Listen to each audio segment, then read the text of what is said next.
Assalomu alaykum, hurmatli obunachilar. Bir teri kasalliklari haqida gaplashamiz. Bir oilada 2 ta, 3 ta bemorlar ham kelishgan paytlari bo'lgan. Shuning uchun yuvinish qoidalari. Tez-tez yuvinib turish kerak. Tarkibida terbinafin moddasi bor bo'lgan kremlardan 1% chiqadi. Albatta vitamin terapiya qilish kerak. E'tiboringiz uchun rahmat. Salomat bo'ling.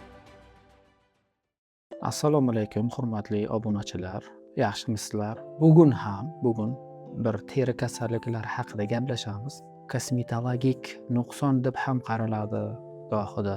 Ko'pchilik bu kasallikni ko'rib dog' kasalligi, ya'ni oq dog' kasalligi deb o'ylab qoladi, lekin unday kasallik emas bu. Yigit va qizlarda uchraydi. Aynan balog'at yoshiga yetayotgan paytda gormonal o'zgarishlar bo'layotgan vaqtlarida ham yigitlarda ham qizlarda uchrab turadigan kasallik hisoblanadi. Haqiqatan ham bu shunday terini yaqindan ko'rganimizda terini xunuk qilib qo'yadigan dog' hisoblanadi. Jigarrang dog' ko'p holatlarda ko'krak sohalarida, yelka sohalarida, orqa, kurak atroflarida va ba'zan qo'lda ham paydo bo'lib qoladi. Raznoцветный shay, rang-barang temiratka deyiladi. Rang-barang temiratka bu qo'rqinchli kasalligi emas, lekin yuqumli kasallik hisoblanadi. Va u bemorga saqlanib qolishi mumkin. Agar davolash ishlari olib borilmasa, chegarasi kengayadi, kerak bo'lsa tananing yarmigacha egallab olishi mumkin. Shunday holatlarni ham kuzatdik. O'tkazib yuborilgan hisobiga davolash jarayoni ham bir muncha murakkab bo'lib qoldi. Sabablari nima? Sabablari ko'p sabablar emas. Birinchi sabablar boya aytdik, balog'at yoshiga yetganda organizmda gormonlarni zo'r berib ishlashni oqibatida ham shu rang-barang temiratka kasalligi kelib chiqishi mumkin. Ikkinchi sabab immun tizim tushishini evaziga. Uchinchi sabab ko'p terlaydigan insonlarda aynan shu kasallik kuzatiladi va oxirgisi yuqumli dedik.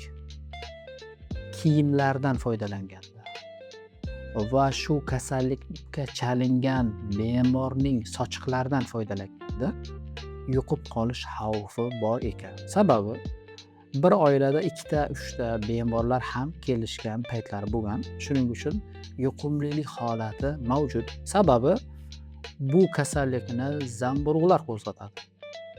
Terimizni yaqindan ko'rsak, rasmlarni ham ko'rsatamiz. O'zingiz tasavvur qilib olasiz va menda shu kasallik bor ekan degan xulosaga ham kelishingiz mumkin bo'ladi. Terida qo'ng'ir rangdagi dog'lar yoki sutli kofening rangiga o'xshaydi. Chegaralari aniq, gohida bir-biriga qo'shilib bir qancha joylarni egallab olishi mumkin. Shu dog' yuzasida bilinar-bilinmas qirpiqlar bor. Unsimon kepakli tangachalar bilan qoplangan bo'ladi. Bizlar aynan shu kepaklarni, qirpiqlardan olib, namuna olib, zamburug'iga tekshirganimizda, demak, mikroskop ostida zamburug' borligini anglashimiz mumkin. Zamburug' borligini laborator tahlil buni tasdiqlab berishi mumkin bo'ladi. Bu kasallik davolasa bo'ladi. Davolash juda ham qisqa muddatda effekt ko'rinadi va oson. Nima qilish kerak? Birinchi navbatda gigiyenaga rioya qilish kerak. Yuvinish qoidalariga tez-tez yuvinib turish kerak. Chunki ko'p terlaydigan insonlarda uchraydi deymiz-ku. Ko'p terlayverish natijasida ter ajralishi va ter qotib qolishni evaziga ham shu joyda zamburug'lar ko'payishi mumkin bo'ladi. Zamburug'ga qarshi vosita bor. Itrakonazol sostavida, ya'ni tarkibida itrakonazol, dorini nomini aytmayman, bo'lmasa reklama bo'lib qoladi. Tarkibida itrakonazol bor bo'lgan preparatlardan 100 mg da chiqadi. Kuniga 2 mahal yoki bir vaqtning o'zida 2 ta ichsa bo'ladi. 7 kun 10 kun rang-barang temiratkadan asar ham qolmaydi.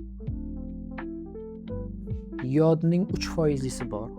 Shu dog' yuzasiga sursak va 20 minut, yarim soatdan so'ng, yod surganimizdan so'ng 20 minut, yarim soatdan so'ng tarkibida terbinafin moddasi bor bo'lgan kremlardan 1% chiqadi. Kremlardan foydalansak, kuniga 2 mahal, ertalab va kechqurun 7 kun, 10 kun va odat qilib olishimiz kerak.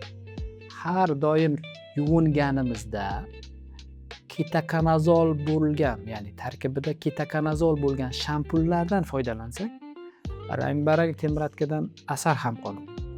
Tozalikka rioya qilamiz.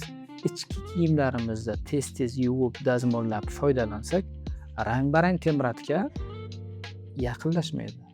Agar yana qaytalanmasligi uchun, yana shu kasallik yana menga paydo bo'lib qoldi-da degan holatlar ham bo'ladi. Albatta vitamin terapiya qilish kerak. Masalan, Duvavit ertalab qizil tabletka, kechqurun ko'kini ichsak, ko'k tabletka. 20 kun davomida ichsak, ayni muddao bo'ladi, ya'ni rang-barang temiratkadan xalos bo'lgan bo'lasiz. Hurmatli obunachilar, yaxshi, qiziqarli mavzu bu teri kasalligidan oson xalos bo'lsa bo'ladi.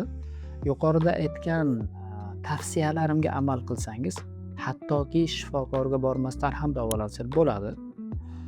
Qandaydir sizni o'zingizda bo'lmasa ham do'stingizda, sherigingizda agar shunday holatlar bo'lsa, videoni ulashing.